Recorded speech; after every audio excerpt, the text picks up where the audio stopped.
दीप्तिमन्तं पश्यामि त्वां दुर्निरीक्ष्यं समन्तात् दीप्तानलार्कद्युतिमप्रमेयम्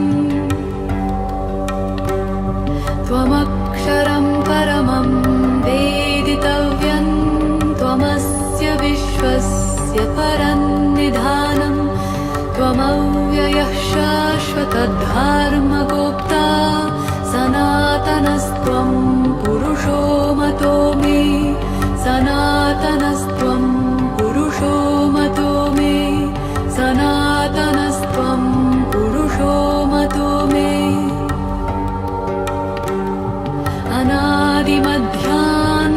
अनादिमध्यान्तमनन्तवीर्यम् अनन्तबाहुं शशिसूर्यनेत्रं पश्यामि त्वां दीप्तहुताशवक्त्रं स्वतेजसा विश्वमिदं तपन्तं स्वतेजसा विश्वमिदं तपन्तं स्वतेजसा विश्वमिदं तपन्तं स्वतेजसा विश्वमिदं तपन्तम् द्यावा पृथिव्योरिदमन्तरं हि व्याप्तं त्वयैकेन दिशश्च सर्वाः दृष्ट्वाद्भुतं रूपमुग्रन्तवेदं लोकत्रयं प्रव्यथितं महात्मन् लोकत्रयं प्रव्यथितं महात्मन् लोकत्रयं प्रव्यथितं महात्मन् अमीहि त्वां सुरसङ्घा विशन्ति केचिद्भीताः प्राञ्जलयो गृह्णन्ति स्वस्तीत्युक्त्वा महर्षिसिद्धसङ्घाः स्तुवन्ति त्वां स्तुतिभिः पुष्कलाभिः रुद्रादित्या वसवो ये च साध्याः विश्वेश्विनो मरुतश्चोष्मपाश्च गन्धर्वयक्षासुरसिद्धसङ्घा वीक्षन्ते त्वां विस्मिताश्चैव सर्वे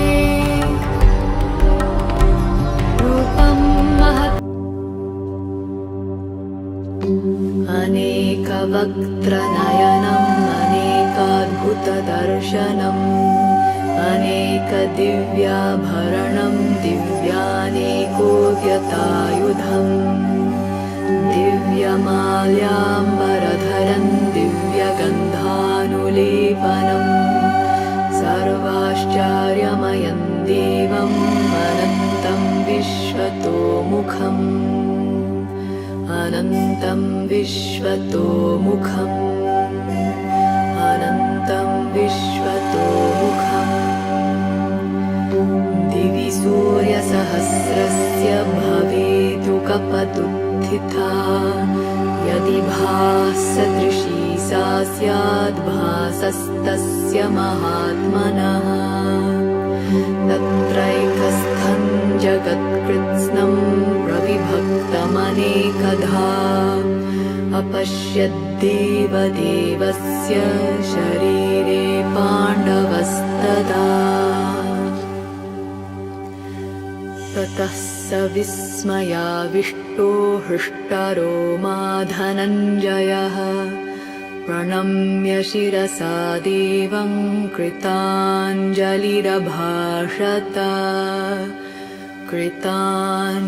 कृताञ्जलिरभाषत कृताञ्जलिरभाषत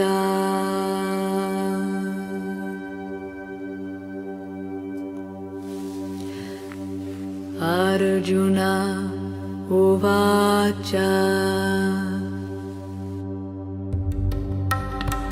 पश्यामि देवांस्तव देवदेहे सर्वांस्तथा भूतविशेषसङ्घान् ब्रह्माणमीशं कमलासनस्थं ऋषींश्च सर्वानुरगांश्च दिव्यान् पश्यामि देवांस्तव देवदेहे सर्वांस्तथा भूतविशेषसङ्घान् ब्रह्माणमीशं कमलासनस्थं ऋषींश्च सर्वानुरगांश्च दिव्यान् अनेकबाहूदरवक्त्रनेत्रं पश्यामि त्वां सर्वतोऽनन्तरूपं नान्तन्न मध्यन्न पुनस्तवादिं पश्यामि विश्वेश्वर विश्वरूप पश्यामि विश्वेश्वर विश्वरूप पश्यामि विश्वेश्वर विश्वरूप किरीटिनं गदिनं चक्रिणं च तेजोराशिं सर्वतो दीप्तिमन्तं पश्यामि त्वां दुर्निरीक्ष्यं समन्तात् दीप्तानलार्कद्युतिमप्रमेयम् त्वमक्षरं परमं वेदितव्यं त्वमस्य विश्वस्य परन्निधानं त्वमव्ययः शाश्वतधर्मगोप्ता सनातनस्त्वं पुरुषो मतो मे सनातनस्त्वं पुरुषो मतो मे सनातनस्त्वं पुरुषो मतो मे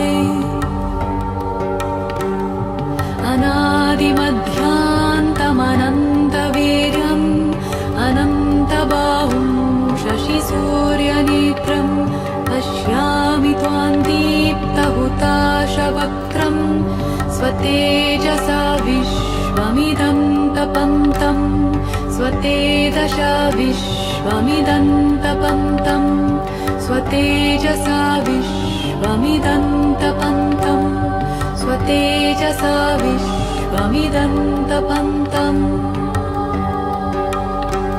द्यावा पृथिव्योरिदमन्तरं हि व्याप्तं त्वयैकेन दिशश्च सर्वाः दृष्ट्वाद्भुतं रूपमुग्रन्थवेदं लोकत्रयं प्रव्यथितं महात्मन् लोकत्रयं प्रव्यथितं महात्मन् लोकत्रयं प्रव्यथितं महात्मन् अमीहि त्वां सुरसङ्घा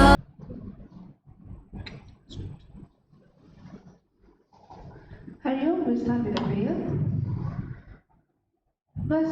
Vasudevasudam Devam Kamsachanuramardhanam Devaki Paramanandam Krishnam Vande Jagadgurum. Chapter 12.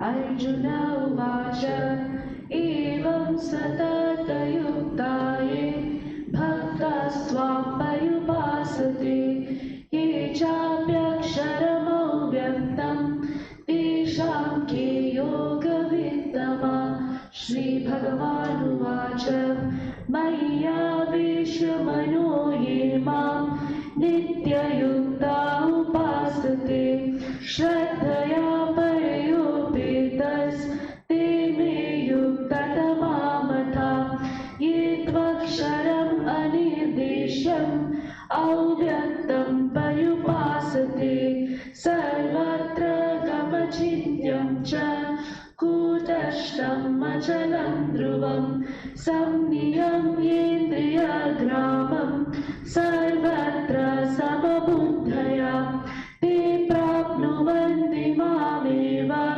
Sarvabhutahite Rata Kleshodhikatarastesham Avyakta Sattachetasam Avyakta hi gatir dukkham Dehavat viravapyate Ye tu sarvani karmani Mai samyasya matpara Ananyena yogena Mam dhyayanta upasate Teshamaham samudharta Mrityu samsara sagarat Bhavami nachirat partha Maya vesita chetasam Mayeva manadatsva मयि बुद्धिं निवेशय निवशिष्यसि मय्येव अथ ऊर्ध्वं न संशय अथ चित्तं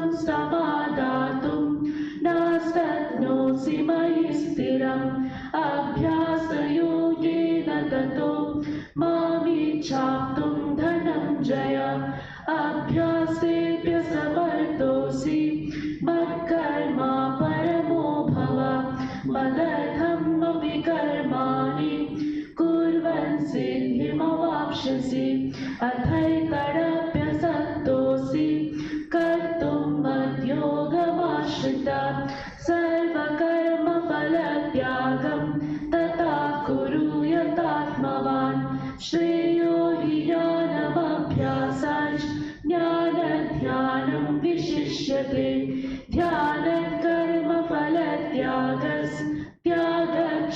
ध्यानकर्मफलत्यागस्त्यागक्षान्तिरनन्तरम् अद्वेष्टा सर्वभूतानां मैत्रः करुण एव च निर्ममो निरहङ्कारः समदुःखसुखाक्षमी सन्तुष्टः सततं योगी यतात्मा दृढनिश्चय मय्यर्पितमनो बुद्धिर् यो मद्भक्ता स मे प्रियः यस्मान्नो द्विजते लोको लोकान्नो द्विजते च यः हर्षामर्षभयोद्वेगैर्मुक्तो यः स च मे प्रियः अनपेक्षा सुचिर्दक्षा उदासीनो गतव्यतः सर्वारम्भपरित्यागी यो मद्भक्ता स मे प्रियः यो न हृष्यति न द्वेष्टि न शोचति न काङ्क्षति शुभाशुभपरित्यागी भक्तिमान्य स मे प्रियः समासत्रौ च मित्रे च तथा मानापमानयो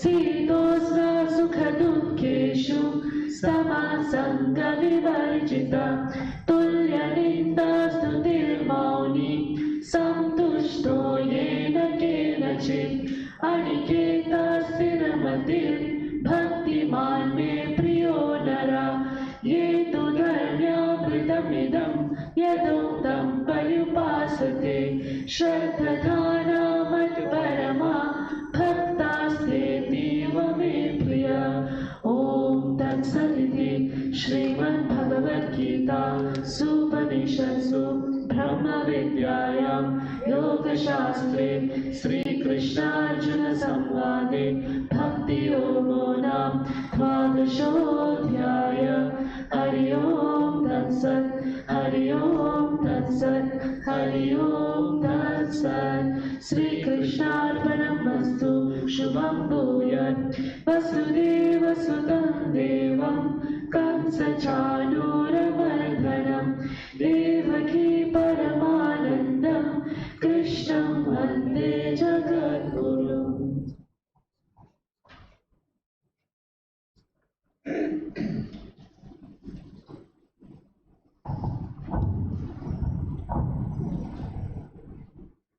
Are you, to all of you? Okay, last week we've completed chapter 11, verse number 44. So today we'll proceed with verse number 45. So what we have seen so far in this chapter, beginning from verses 4 and 5, Arjuna made a request to the Lord to show him the Vishvarupa Darshanam, meaning Arjuna wanted to see the entire world appearing as the Lord. So that is the highest form of devotion any devotee can attain, that everything we look at in this creation appears as the Lord to us. So Arjuna requested for this vision and Krishna granted him this vision, and Arjuna experienced at first many of the wondrous things in this creation. And he was delighted, he was excited, he was elated. And then he also realized that in this world, not only is there creation, not only is there birth, not only is there good experiences, but this world also has the negative aspect. So there is also death, there is also destruction, and so forth. So earlier, when he had a sense of elation, he saw all the wondrous things in nature. Then, when he saw the destructive nature of the Lord, especially on this battlefield, when thousands and thousands of soldiers were dying on the battlefield, he saw the Lord as the destructive force who's taking the life of all these soldiers. And then he realized that there is also destruction, and that caused him a lot of fear. So from feeling of happiness, from feeling of elation, he went into feeling of fear when he saw all this destruction. And then he asked the Lord, who are you actually? I don't understand. I thought you are the compassionate one, you are the kind one. How is it that you're also responsible for all this destruction? And the Lord explains that I have different roles to play in this creation. I am the creator, I'm also the preserver, and I'm also the destroyer. So when the time requires, what is required, I play that role. And then Arjuna realizes this, and then comes the third phase. What he goes through is feeling of reverence and devotion.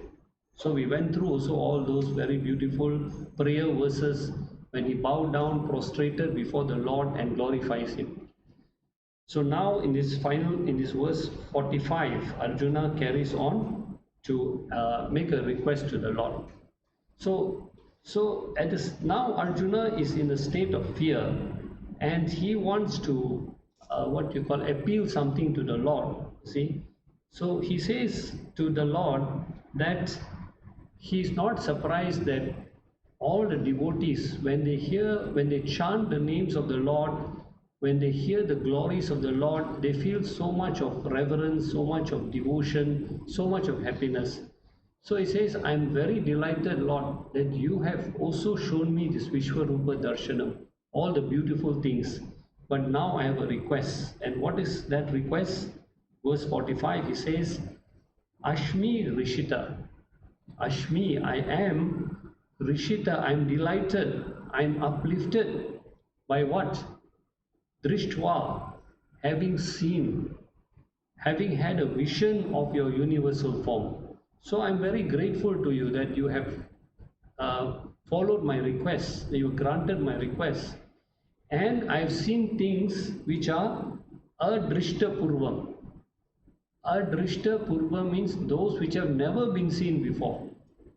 So there are so many things that Arjuna saw in this creation, because remember, Vishwarupa Darshanam allowed him to see the past, allowed him to see the future, allowed him to see all the 14 lokas. That was the Vishwarupa Darshanam. The vision allowed him to see all this. So he says, I've witnessed so many things which I've never seen before. Past, present, future, positive, negative. But now he says, at this present moment, having seen the destructive nature, what is my condition? Me manaha, my mind is not only experiencing delight, but at the same time, pravyatitam, it is bewildered, confused with what? Bhayena, with fear. I cannot take all this destruction. It's too much for me. Okay. Now, why is that? If we look at Arjuna's condition, it's the same as our condition, isn't it? All of us can accept birth, we can accept wealth, we can accept victory, gain. It is very easy for us to accept all this. But when we also experience the negative aspects, death, war, destruction, decay, disease, loss, defeat, it is not very easy for us also to accept that. So Arjuna also says the same thing. I am pleased at seeing all the wondrous things, but at the same time, my mind is tormented by witnessing all this death and destruction. So now, Arjuna wants to make an appeal to the Lord. So what is his appeal? He says, Deva, he addresses the Lord as Deva. Darshaya, please show me, please by your grace, show me what? Tat eva rupam, that very rupam, that very form. Which form does Arjuna wants to see? he's going to describe in the next verse. But here is telling the Lord, please take away this Vishwarupa Darshanam. I cannot take it anymore. I'm thankful, but I cannot take it anymore. So please show me that form. Okay, which form is that? Which is, he's going to describe. Now, before he makes a request, he also needs to make his salutations first. So before you make a request from the Guru, at least you have to make some salutations. So he bows down and salutes to the Lord, and he addresses him as Devesha. Devesha means the supreme God. You are the Deva of all the Devas. So we know that everything in this creation has got a Deva. Deva for sun is who? Surya Devta. Deva for wind is Vayu Devta. Devta for water is Varuna Devata. So everything in this creation has got one Deva. But here he's telling Lord, you are the Deva of all the Devas. So all the Devas get their powers, their glories from you. Everything is coming from you. So he addresses him as Devesa. You are the supreme Deva. And at the same time, you are the Jagan Nivasha.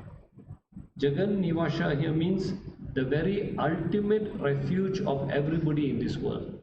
So the final refuge, when all the doors are closed, when you have nowhere else to go, Lord is the ultimate refuge. So what is his request? He says, Prashida, may you please be gracious to me. May you please show me the other form that I want to see. Now here we have to understand one thing. Why is Arjuna going through a phase of fear when he sees the destructive nature of this world? Because if we talk about the saints and the sages, they were able to handle all the positive and negative aspects of this world. They were realized souls, just like Arjuna. His level of realization has been elevated by the Lord. The Lord has granted him Vishwarupa Darshanam. But the saints and sages are able to take the positive and the negative. Many saints and sages in history, they were glorified. At sometimes they were also criticized. They were condemned also. Right? We can read the biography of all these saints and sages. They were even abused also. But they could accept it. They had no problem because their devotion for Lord was so intense that they could handle the negative aspect of nature. But here, Arjuna is not able to accept it. Now, if we go back to chapter 2, verse 56. Chapter 2, verse 56. This final 18 verses of the chapter 2, the Lord has painted a picture of a God-realized soul, the one who has attained the highest level of consciousness, and he has given the qualities of such a person who is known as a Sthita Prajna. So these last 18 verses in chapter 2 paints the nature of a Sthita Prajna. Who is a Sthita Prajna? Sthita means steady. Prajna means wisdom. So anyone who has reached the highest levels of consciousness is established in this wisdom of the scriptures. How does he behave? So if you look at verse 56, he says, such a person, his mind is not perturbed by adversity. Anything which goes wrong, he is not disturbed by it. Who does not crave for happiness. If happiness comes, he accepts it. If there is no happiness, he is not bothered by it. And why is he not bothered if there is no happiness? Why is he not bothered if there is no happy or positive incidences in his life? Why is such a person not bothered?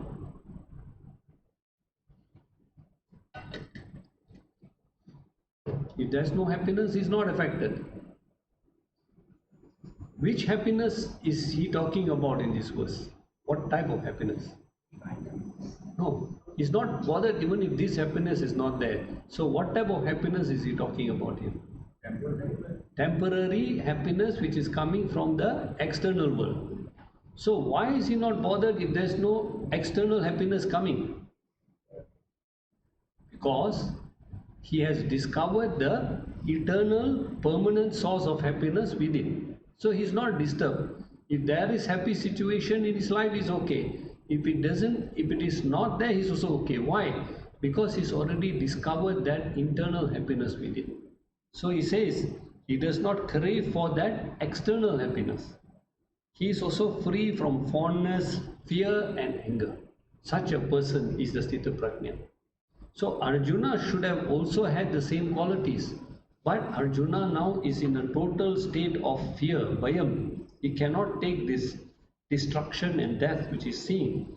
Now the question we have to ask ourselves, why is that? If God has blessed him with Vishwarupa Darshanam, God has elevated him to the highest level of consciousness, why is he disturbed by all this death and destruction? So that, in fact, this is also for us to understand that all the saints and sages, how did they reach that state of supreme consciousness? By surrender, by their austerities, by their sadhana. So they put in effort to attain that state of consciousness. But how did Arjuna get his highest level of consciousness? Did he put in any sadhana? Did he do any austerities? Did he do any spiritual things? He was just blessed by Krishna. Krishna just elevated him. So it is not a natural way that Arjuna received these blessings from the Lord. So what does this tell us? All of us want to find a shortcut to the spiritual path. There is no shortcut to the spiritual path. You have to make sacrifices, you have to make commitments, you have to put in effort in sadhana, then only you can attain this state. And how do you know if you attain this state? These last 18 verses in chapter 2 give us all the characteristics of a Sthita Prajna. If we have these characteristics, then we know we are moving closer and closer to the spiritual goal. Okay? So that 18 verses are very, very important for us to read, to understand. And that should be our goal, our benchmark when we progress on the spiritual path. Okay? So Arjuna makes his request now, which form he wants to see in verse 46. He says to the Lord, Aham ichhami, I wish, I desire, drashtum, to see, Tvam, to see you, O Lord. And now, which type of Lord is appearing in front of Arjuna? Vishwarupa Darshanam. He's seeing creation, he's seeing destruction, he's seeing everything. So he's speaking now to this form of the Lord. I want to see you, Tata Eva, just as before. But he specifies what type of vision he wants to have. Okay? He says, I want to see you wearing the kiritinam. Kiritinam means that crown on the head, which is worn by all those who are the mighty people, worn by the kings and worn by the emperors and the rulers of this world. So that Krishna form which wears also this crown also, number one. Number two, I want to see that form which is holding the gadinam, holding the mace in one hand. So wearing a crown, holding a mace in one hand, and in the other hand, Krishna holds the chakra hastam, holding a disc. So which form is this now? Is it the Vishwarupa Darshanam? No. Which form is this? The four-arm Krishna form. That's what he wants to see, the four-arm form. One hand holding the mace, one hand holding the chakra. Although it's not specified here, the other hand holding the lotus and wearing the crown. So what he's telling him is that please remove this Vishwarupa Darshanam. I don't want to see this anymore. Okay? I want to see that four-arm form. Now again, we must question ourselves, why does he want to see the four-arm form? Why not just say, I want to see you in the normal human form having two hands? So for this we must understand that Arjuna is in a disturbed state of mind. So he must have worshipped Krishna in this four-arm form And this four-arm form is what the devotees also worship, that gives them happiness, that gives them inner peace. So right now, that is what Arjuna wanted. He wanted that happiness, that inner peace. So he said, Lord, please show me that form which all the devotees worship, by which they find peace of mind, happiness, inner happiness. So that is what he's requesting. So he says to the Lord, O Lord, Sahasra Baho, now that you're appearing with me with 1,000 arms, Sahasra Baho means 1,000 arms, I don't want to see that form. Of infinite arms, infinite faces, I don't want to see that form. And the Vishwa Murte, Vishwa means the cosmic form. What is the cosmic form? That has thousands of heads, thousands of eyes, etc. All this I'm seeing is creating fear, power. And I want to see what Tena Eva Rupena, in that very form. So now he specifies what form. Chatur Bhujena. Chatur means four. Bhujena, four-arm form. That is the form I want to see. So he makes this request to Lord Krishna, the four-arm form which gives me absolute peace of mind, that is the form I want to see. Okay. So now he has made his request. So let us see in verse 47 how the Lord responds to Arjuna's request. So now in verse 47 you notice it says Sri Bhagavan Vacha. Now Arjuna doesn't speak anymore, Sanjaya doesn't speak anymore, it is the Lord now who speaks now. And what does he tell Arjuna? He says, it is you Arjuna that who requested to see the Vishwarupa. It is you Arjuna who requested, and I gave in to your request. Although you are not qualified to receive this darshanam, yet I gave you this request to see the vision of the whole world in the form of the Lord. So now he says, you have asked me to withdraw this form, I will do so. And how will I do? Atma Yoga. Atma Yoga, by the power of my yoga, we will see what is this power. By the power of my yoga, idam param rupam, idam, this param, supreme rupam, this supreme form, this universal form of mine, darshitam has been shown to you by me. I will now remove it by the power of my yoga. Now the question is, what is this power of this yoga of the Lord? So this is nothing but Maya. Now what is Maya? Many people don't understand what is this Maya. Maya has got the power of the Lord's power to veil himself from his devotees. So the Lord is there, he is everywhere in this creation. But why we don't recognize him? Why don't we experience him? This is the power of the Lord to veil himself from the devotees. So now we must ask ourselves, what is this veil made of?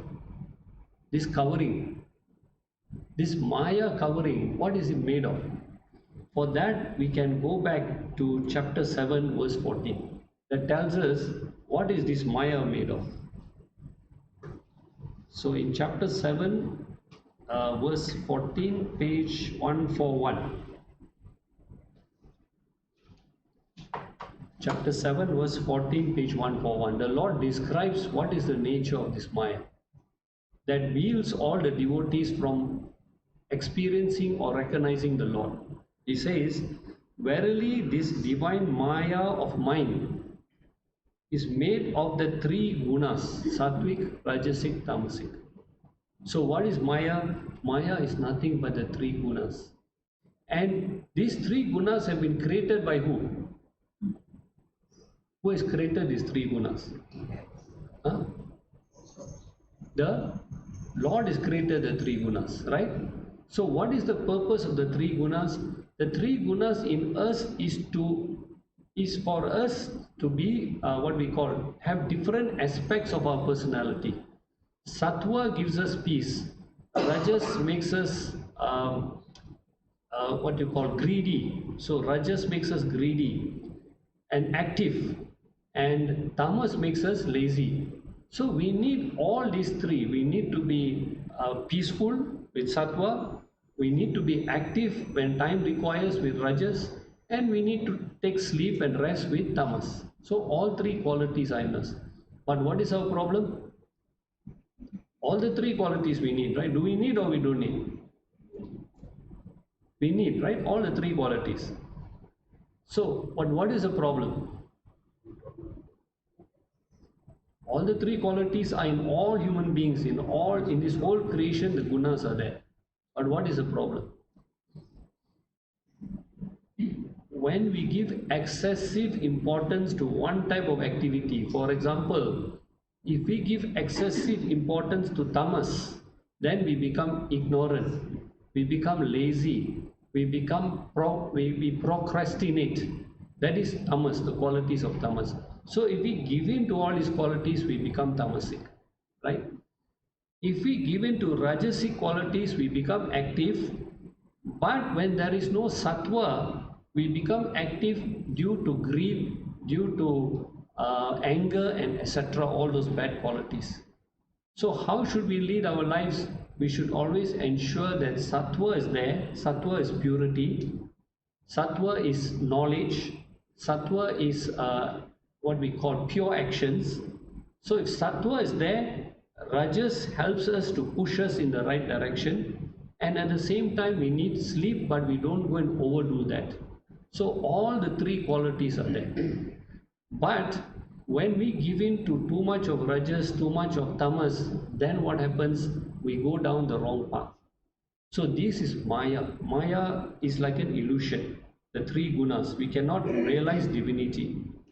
So there is a beautiful saying from Adi Shankaracharya.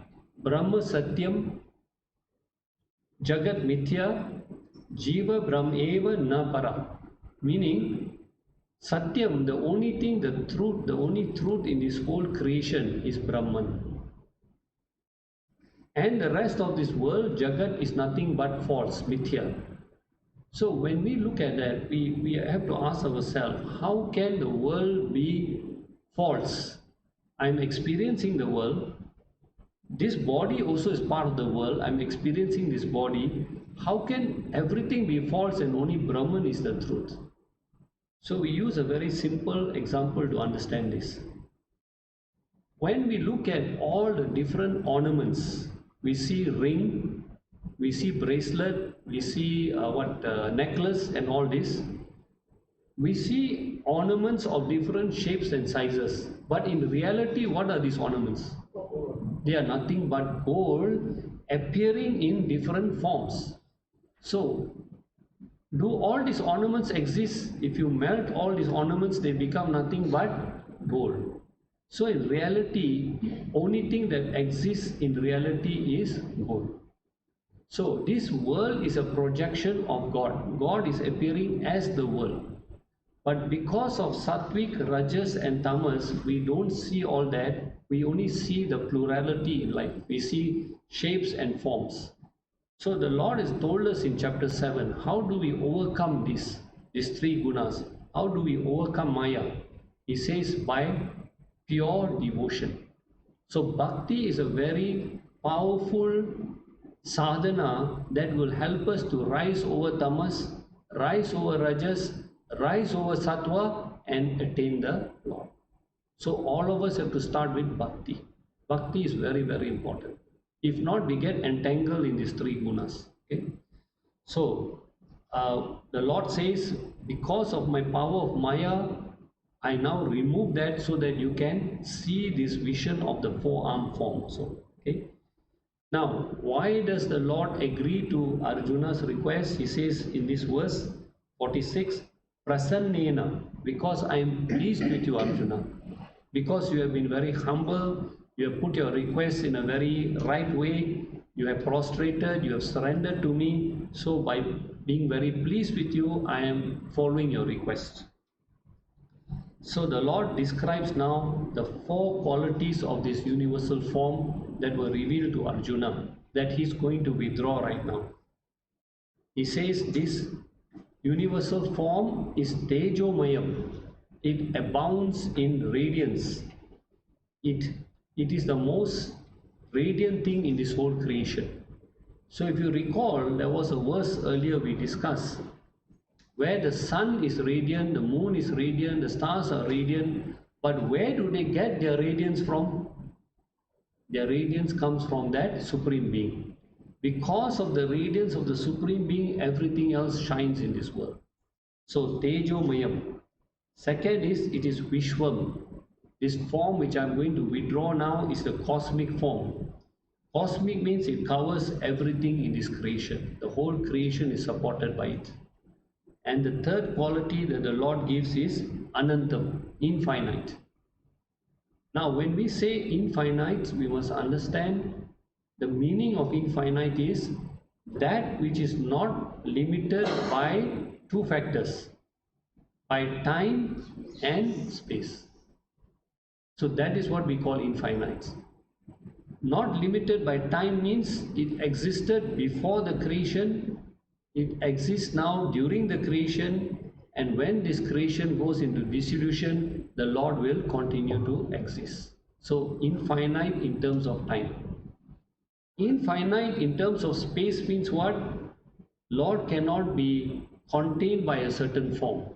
Lord is like space, He is everywhere. So we cannot contain Him in a particular place. He is present everywhere. So the Lord says, I am going to withdraw this form, which is the most effulgent, which is the infinite form. And this form has not been, na drishta purvam, has not been seen by any other person other than you. Now, meaning here that all the other people who have seen this form have put in the sadhana. They have come to realize this highest form. But you, Arjuna, I have just graced you because of your devotion to me. So he tells Arjuna, I am now going to withdraw this form. So that brings us to verse number 47. Okay, 48.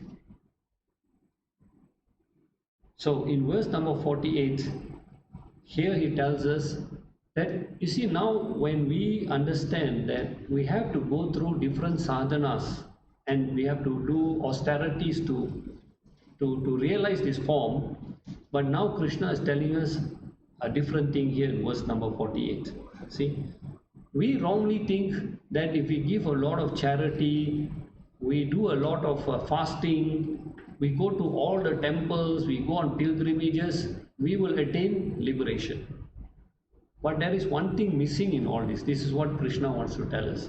So let us see what he tells us in this verse number 48. He says, Na Veda Yajna. Na Veda Yajna, not by the sacrifice of the four Vedas. Now, what type of sacrifice of the four Vedas? Adhyayanir. So, Lord is telling us here, even if a devotee diligently studies all the four Vedas, is a master of the four Vedas, understands all the verses, is able to recite all the verses, okay, is an expert, neither by the study of the Vedas, number one. Number two, na danir, neither by giving charity. If you are the person who gives tons and tons of charity, clothes, cash, food, whatever you give, he says even that also is not going to help you. So that doesn't mean you stop. I will tell you the secret behind it, okay? That doesn't mean you stop reading scriptures, don't give charity, okay? You must understand the message. Na kriyavir.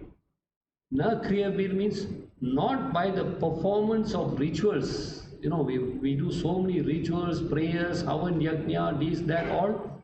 Even that also is not going to help you. Na tapobir. We keep several austerities, fasting and all this. And he says there are some people who even keep austerities which are ugre. The word ugre means severe austerities. They torture themselves. Like example, you'll see sometimes in documentaries this some of the sadhus, they stand on one leg for 1 week or 1 month or 10 days. I've seen the documentary where they bury themselves in the sand for 30 days or something like that. So severe austerities they practice. So the Lord is saying, not by the study of the Vedas, neither by giving so much of charity, neither by doing rituals, neither by keeping austerities. The Lord says, even if you do all this, aham evam rupa na sakhya, you are not capable of seeing this Vishwarupa Darshan. No matter if you do all these things, if you think that you will get the vision, my supreme vision, it is not possible, okay, of getting this supreme vision. So now the question is, of course, we will ask ourselves, then I'm doing all these things, I'm thinking that this will lead me to salvation. Now you're telling me that it's not going to help. So what is missing? What is missing in all this? Study of the Vedas, giving charity, performing austerities, and what you call, and doing all these prayers and all that. What is missing? What is the missing element? Huh? Devotion, exactly. So if you are doing it for some other purpose, if you are doing it to attain fame, you are doing it to attain riches, you are doing it for what other purposes, it is not going to help you. So what is it that is going to help you? Krishna is going to give us the answer in verse 55. In the final verse of this chapter, he will tell us what is it that is going to help us to progress to this highest level of spirituality. So if we perform everything without a pure devotion, it is not going to help us. What is going to help us? In verse 55, he will tell us. So now Krishna wants to, what you call, agree to Arjuna's request. So what does he say in the next verse 49? He says, now he could see that Arjuna was still trembling in fear. He still had not got out of his state of fear. So to give him some support, some confidence, and to tell him that I will now go back to that four-arm form. So he's saying to Arjuna, Vyatha, this distress, Arjuna, that the state of fear that you're in, it was caused by Drishtva, by seeing what? Idam Rupam. This universal form of mind where you saw creation, you saw destruction, this is what has caused you the distress. Okay? So I want you to get out of this state of distress. Okay? So what do I do now? The Lord wants to comfort Arjuna. He's telling him, don't be distressed. The form that you saw has caused you distress. Now you've asked me to remove this form, I will remove it. So he's telling Arjuna that, again, if we ask ourselves, what is it that causes us distress most of the time? What is it that causes us distress most of the time? Overthinking. You're getting near the answer. Overthinking of what? Overthinking of what? You're near the answers. Past and the future. Past and the future. So one Swamiji said, we are constantly thinking about the unborn future or the dead past. The past is dead and gone, and the future is not even there. It is not born yet. Yet we go on projecting things about the future. Very rarely our mind is here in the present. So I don't know how many of you are listening to me now. Maybe some of you are already projecting the future, projecting the past already. Future means what? So something which is not born. Past is which is gone. So that which is, people have maybe said something to you, have insulted you, maybe 20 years back, you are still remembering it? No. So the same thing happened to Arjuna. He is distressed because he saw the future, he saw the past, and now he's totally in a state of distress. And the same thing happened to Arjuna. In fact, if you go back to chapter 1, he kept on talking about the war. These people will die, this will happen, that will happen, until Krishna had to come in and calm him down and tell him, don't grieve. I'm going to help you now, don't grieve. So in chapter 2, verse 11, same words that Krishna has used to Arjuna, don't grieve. You are grieving about the past and the future, don't grieve. So this is a lesson to us. So we have to keep positive, Keep our mind in the present. Now the question is, when the mind is running, right? How do we control this mind? When the mind is running, how do we control? Can we suppress the mind? Is it possible to suppress? Yes, to a certain extent you can suppress. And what happens if your mind is disturbed and you express the thoughts? Then what happens? Supposing you're very angry and somebody comes in front of you, and out of your anger you just scold that person. So that also is wrong. But if you suppress the anger, is that going to be a problem? Somewhere or other you will explode somewhere. So what do you do then? Huh? Divert the mind. So the only way is to always divert the mind. And this is why we have all our mantras, we have our prayers, we have our rituals. All this is to keep the mind diverted into the right territory. So the same thing here is telling Arjuna, don't grieve. He's comforting Arjuna in this verse that do not grieve. So he's telling Arjuna, Vyapetabi, may you be free from this fear. May you be free from this fear. Prita Manaha, may your mind be peaceful, may your mind be calm. Okay? And I am going to now show you that form, Puna Eva, that previous form, the four-arm form. So he's agreeing to Arjuna's request. He's going to reveal now that four-arm form. So now while Krishna is changing the form from the universal form to the four-arm form, Krishna also doesn't speak, Arjuna also doesn't speak. So now Sanjaya adds in an extra verse here. So now Sanjaya speaks. He is describing what is happening now. So the verse says Sanjaya Uvacha, means Sanjaya spoke now. What did he say? He said, Vasudeva, Sri Krishna, here Vasudeva means Sri Krishna, Uktva, having spoken to Arjuna, what did he do? Darshaya Masa, he showed Arjuna again, Bhuya, Swakam Rupam, his own form, the four-arm form. So from the universal form, he came down to the four-arm form, and then from the four-arm form, he will come back to his normal two-arm form. So right now, he showed Arjuna his four-arm form. And what happened? Again, Sanjaya is describing here Mahatma. He addresses Krishna as Mahatma, the great soul. Mahatma is two words. Mahatma means the great soul. Okay. He showed Arjuna the four-arm form, and to Enam Beatam, the terrified one, he calls Arjuna as a terrified one. So Arjuna is shaking with fear. The Lord showed him his four-arm form. And what type of form? Saumya Vapur. Saumya means a very serene form, the very pleasant form, the form that people worship. Okay? That is the form that Krishna now showed him to make Arjuna, to bring Arjuna's level of fear down, to comfort him. So there is a beautiful what is called these 8 verses of hymn on Krishna. You can go to YouTube and key in Madhura Ashtakam. Ashtakam means 8 verses. Madhura, which speak about the sweet form of Lord Krishna. So it's a very beautiful recitation of these 8 verses, Madhura Ashtakam, put to music, and it what you call glorifies all the various aspects of Krishna. So this is the form that now Krishna is showing to Arjuna.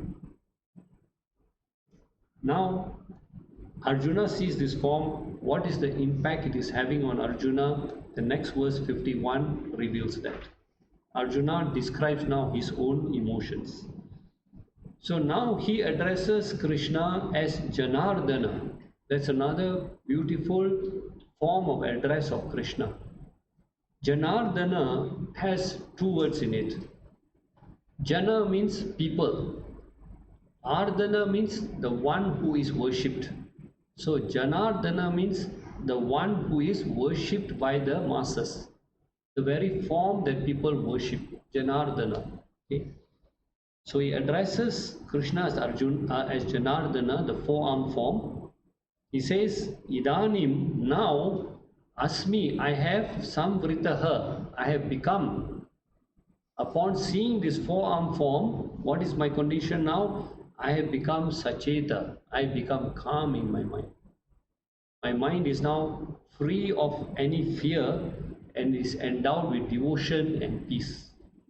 So he is grateful to the Lord for answering his request, and he says, Drishtva, having seen idam, this form of yours, so now from the four-arm form is now coming down to the natural two-arm form. So he says, having seen your manusham rupam, your this human form, okay, the four-arm form, which is what? Saumyam, which is serene, which is gentle, which is pleasing. I have now regained my prakriti, I have regained my natural state. I am now calm and composed. Okay? So now what happens? He has expressed to Krishna his thanks of coming down to the form. His mind is serene. Now the last few verses from 52 to 55, now Krishna summarizes about this, what you call the universal form and the four-arm form. So these are the final four verses. Krishna will summarize the glory of the Vishwarupa Darshanam. So here he says, again you see the word Sri Bhagavan Vacha. So now the Lord starts speaking. What does he say? Idam Rupam, this form, Mama, of mine Arjuna, yet which you have Drishtavan Asi, which you have witnessed, that means this universal form that you have witnessed, is Sudur Darsham, is very, very difficult for anyone to realize this form. Why is it so difficult for us to realize this, Vishwarupa Darshanam, this universal form? Because when the majority of people pray to the Lord, what do they ask for? Do they ask for Vishwarupa Darshanam? What do they ask for? What does the majority of people ask for? Do they ask for, I want to have full knowledge of Bhagavad Gita. I want to have full knowledge of Vedas. I want to know the Upanishads. What do they ask for? All the material, worldly things. So the Lord is going to answer your request depend on what you ask for. If you constantly ask for Vishwarupa Darshanam, definitely you will acquire. Maybe not in this life, because as Hindus we are very lucky, we can come back for some more births, so no problem. But if that is what you desire, if that is what your goal is, definitely you will attain. So the Lord is saying Sudur Darshana. In fact, in chapter 7, if you go back to chapter 7 verse 3, there also the Lord cautioned us. Chapter 7 verse 3, page number 136. Chapter 7 verse 3, page 136. Among thousands of men, scarcely one strives for perfection. Thousands of people, one is just putting in the effort to become a better person, to follow the path of Dharma. Whereas the others are not interested. They are following their selfish desires. So Krishna says, out of 1,000 people, one is striving, putting in the effort. And out of those who strive, who are also striving, 1 out of 1,000 will succeed. So out of the millions, 1,000 are putting in effort. Out of the 1,000 putting in effort, 1 out of the 1,000 will succeed. Because why? It is not easy to be disciplined. It is not easy to make commitment to the spiritual path. There are too many attractions and distractions in this world. Okay, and as society progresses, there are more and more distractions. So it is not easy to keep to this path. So that's why Krishna has already told us, you have to put in a lot of discipline, you have to put in a lot of effort and sacrifice if you want to succeed on this path. So coming back to this verse again, The Lord says it is sudur darsham. It is very difficult for a human being to come to this path also. Then he says, Deva, the divine ones, okay, in verse number 50, he says, verse number 52, right, 52. Deva, the divine ones in Swarga Loka, he's saying even the gods who are in Swarga Loka, even they are always Darshana Kangshini. They are desirous of this vision of the universal form. And even they find it difficult to get this vision. Now, why even forget about the humans, he's saying, talk about the devas in heaven. Even they cannot attain this form. They cannot see the vision of this Vishwarupa. Again, we ask ourselves, why? Why is it difficult for the devas? They are the purified ones. They have done so much of good in this world. They've gone to Swarga Loka. Even they cannot get a vision of the Lord. Again, the question is why? So, what is the answer? Forget about humans. Even the devas also, they are desirous of this vision, but even they cannot get this vision. Why is that? They didn't ask for it. So why are they in Swarga Loka? Because they are enjoying all the pleasures. Why they went to Swarga Loka? Why didn't they attain God? They did so many good things, but they went to Swarga Loka. Because they wanted the pleasures and enjoyments of Swarga Loka. They had no interest in attaining God. They did all these activities as human beings. They gave charity. They came for Gita classes. They did rituals, prayers. But what was their purpose? Their purpose was not to attain God. Their purpose was to go to Swarga Loka. So he says even the devas, they are also longing to get this vision of the Vishwarupa. So now again in verse number 53, he repeats back what he said earlier. He says, neither by the study of the Vedas, na Vedir, okay, nor by penance also, by doing all the austerities, etc. also. He says, na tapas, not by doing all the penance, na danena, nor by doing charity also. He says, can I be seen in this Vishwarupa Darshan? It is not possible at all. So he's highlighting to us that it is not easy, it needs a lot of commitment. So now he's going to tell us what is going to help us to attain this higher state of realization. So in verse number 54 now, he tells us, so he has given us all the sadhanas which are not going to help us, but what is missing in that sadhana now he's going to tell us. And what is that? Ananya Bhakti. The word here is Ananya Bhakti. So let us look at what he says here. Ananya Bhakti means single pointed devotion. Now what do we mean by single pointed devotion? He talks about his Ananya Bhakti. But what do you mean by single pointed devotion? So you can see in 54, verse 54, the first line, Bhaktiya Tva Ananya, Ananya Bhakti, single pointed devotion. What do we mean by single pointed devotion? This single pointed devotion also has another name. It's called Tivra Bhakti, Tivra, Tivra Bhakti, which means intense Bhakti. So what is this intense Bhakti? Intense Bhakti means I want to attain the Lord. I want to be one with the Lord. So all my prayers, all my rituals, all my study of scriptures, all the charity that I do, my goal is only one, is to attain the Lord. I am not interested in promotion. I am not interested in wealth. I am not interested in fame. I am not interested in anything. My only sole aim is to be one with the Lord. That is called single pointed devotion, Tivra Bhakti. So in our prayers, in our rituals, before we start our rituals, there's what is called as the Sankalpa prayer. That means before you start the ritual, we will do a little Sankalpa prayer. Sankalpa means what is your desire for doing this ritual? What is your purpose for doing this ritual?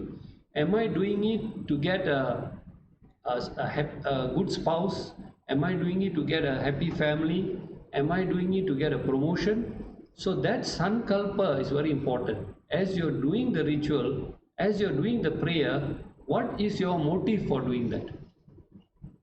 That which is your motive, that is what you will get. So that is very important. Whatever you do, your prayers, even when you're giving charity, what is your motive for giving charity? You're doing it as a service to the Lord. That is your motive, then it is pure. So here the Lord is talking about Ananya Bhakti. Okay. So this Tivra Bhakti or Ananya Bhakti is the most important point in all our spiritual practices. So here the Lord says in verse 54. Now verse 53 he told us what won't help us to get this Vishwarupa Darshanam. Now in verse 54 he uses the word tu. So the word tu is very important. It means what is going to help us to get this Vishwarupa Darshanam. So he says Ananya Bhakti, single pointed devotion. Only by single pointed devotion, evam vida, this form Sakya can be realized. The highest form, the highest state of realization, any devotee can attain it only through Ananya Bhakti. What is Ananya Bhakti is the same as what we use another term we call Nishkama Bhakti. So what is Nishkama Bhakti? Nishkama has got two words. Kama means desires.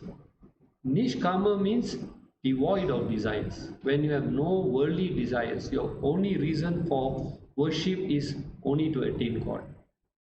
What is the opposite of Nishkama Bhakti? It is called Sakama Bhakti. Sakama means with desires. So we pray, we do rituals, we keep fast. Our purpose is to attain our worldly desires. So Sakama Bhakti, the opposite is Nishkama Bhakti. So the Lord says only by single pointed devotion, by Nishkama Bhakti or Ananya Bhakti can I be realized. So what is the path of Ananya Bhakti? He says I can be known, Nyatum. First thing is to know me. So how do we know about the Lord? We have to study the scriptures.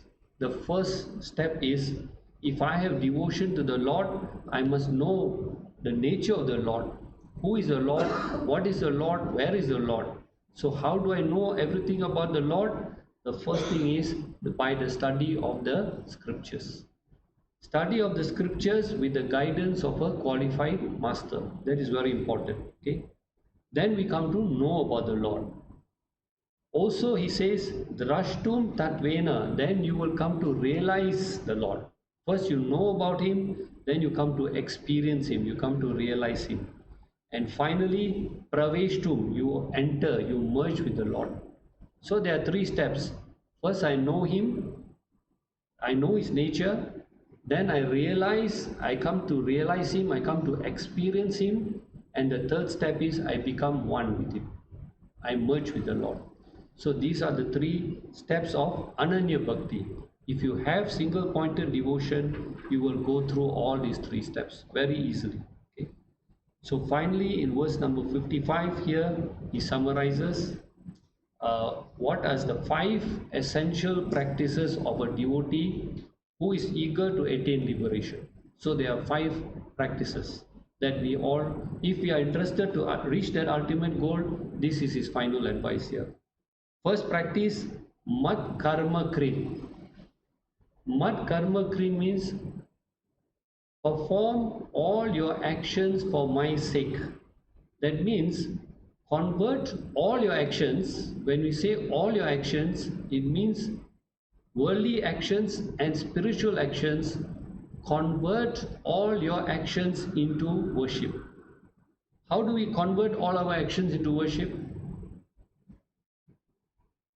How do we convert all our actions into worship?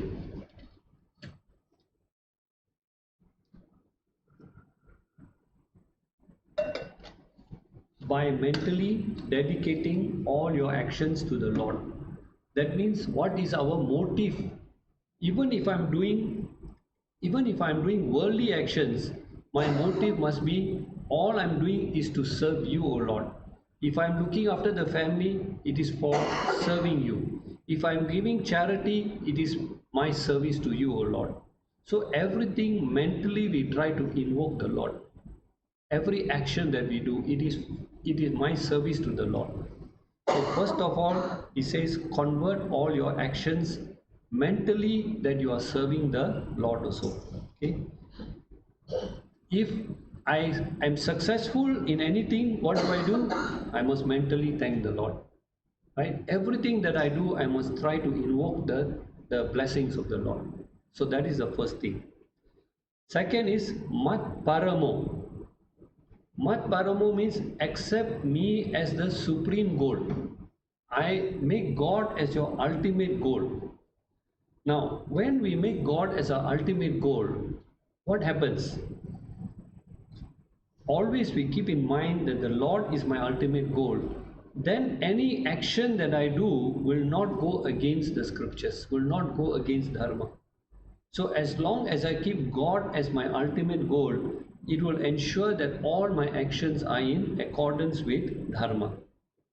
Third is mad bhakta, be my devotee.